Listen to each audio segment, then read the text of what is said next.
Magandang gabi po at ang aking pagbabasahin ay para po kay Boyet na matatagpuan sa Judges chapter 14 verses 1 to 3. Samson's riddle. One day when Samson was in Timnah, one of the Philistine women caught his eye. When he returned home, he told his father and mother, "A young Philistine woman in Timnah caught my eye. I want to marry her, get her for me." His father and mother objected. "Isn't there even one woman in our tribe or among all the Israelites she could marry?" They asked. "Why must you go to the pagan Philistine to find a wife?" But Samson told his father, "Get her for me. She looks good to me." Purihin ng Diyos sa pagkabasa ng kanyang mga salita.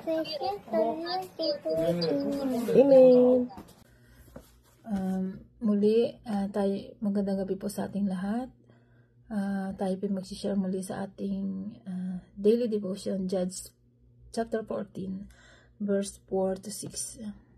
Ngunit hindi malaman ng kanyang ama at ang kanyang ina na kalooban ng Panginoon sapagkat siya humahanap ng pagkakataon laban sa mga Pilistyo ng panahong yaon. Nagpupuno ang mga Pilistyo sa Israel. Nang magkagayoy, lumusong si Samson at ang kanyang ama at ang kanyang ina sa Timnah at naparoon sa ubusan ng Timnah at narito isang batang leon ay umuungal sa laban sa kanya. At ang Espiritu ng Panginoon ay makapangyarihan sa kanya at nilamuray niya siya na parang naglamuray ng isang batang kambing at siya walang anuman sa kanyang kamay. Ngunit hindi niya sinaysay sa kanilang ama o sa kaniyang ina kung ano ang kanyang ginagawa. Amen. Magandang gabi po sa inyo lahat. Ang babasahin ko po ngayon, Hukom chapter 14 verse 7 to 8. Pagkatapos pinuntahan ni Samson ang dalaga at kinausap, lalo niya itong nagustuhan. Pagkalipas ng ilang araw, nagbalik siya upang pakasalan na ang babae. Pagdating niya sa pinagpatayan niya ng layon, naisipan niyang tingnan ito. Ang nakita niya ay isang malaking bahay ng pukyutan sa loob ng katawan ng napatay niyang layon. Amen. Mga Hukom chapter 14 verse 9 to 11.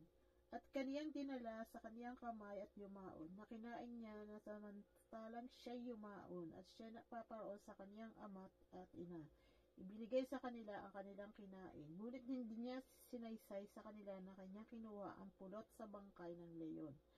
At nilusob ang kanyang ama ang babae at gumawa si Samson ng isang kasayahan doon, sapagkat kinaugali ang ginagawang gayong ng mga binata. At nangyari pagkakita nila sa kanya na sila'y nagdala na 30 kasama upang maging kasama niya. Amen. Amen. Magandang gabi po sa ating lahat. Ang aking ibahagi ngayon sa ating devotion ay makikita sa Hukom Kapitulo 14, versikulo 12 hanggang 14. Sinabi ni Samson sa kanila, "May bugtong ako sa inyo. Kung mahuhulaan niyo ito bago matapos ang 7 araw na piging, bibigyan ko kayo ng 30 tilang linin at 30 mamahaling damit. Pero kapag hindi niyo ito nahulaan, kayo ang magbibigay sa akin ng mga ito." Sumagot sila, "Sige, sabihin mo sa amin ang bugtong mo." Sinabi ni Samson, "Mula sa nangangain, lumabas ang pagkain, at mula sa malakas, matamis ay lumabas." Lumipas ang 3 araw pero hindi nila ito mahulaan. Yun lang po. Maraming salamat. Purihin ang Panginoon. God bless. Magandang gabi po sa lahat. Ang babasahin ko po ngayon ay makikita sa Hukom 14 verse 15 to 17. Nang ika-4 na araw, kinausap nila ang asawa ni Samson. "Hikayatin mo ang asawa mo na ipagtapat niya sa iyo ang sagot ng bugtong para malaman namin Kung hindi, sasunugin ka namin pati ang sambahayan ng iyong ama. Inimbitahan niyo ba kami sa piging na ito para kunin ang mga pag-aari namin?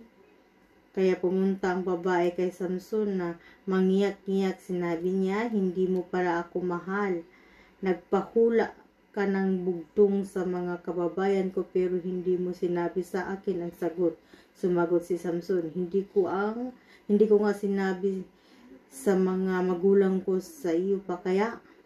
Mula noon patuloy na umiyak ang babae hanggang sa 7 araw. Kaya sinabi na lang ni Samson sa kanya ang sagot dahil tuloy pa rin ang pangungulit niya, at ang sinabi ni Samson sa kanya ay sinabi rin niya sa kanyang kababayan.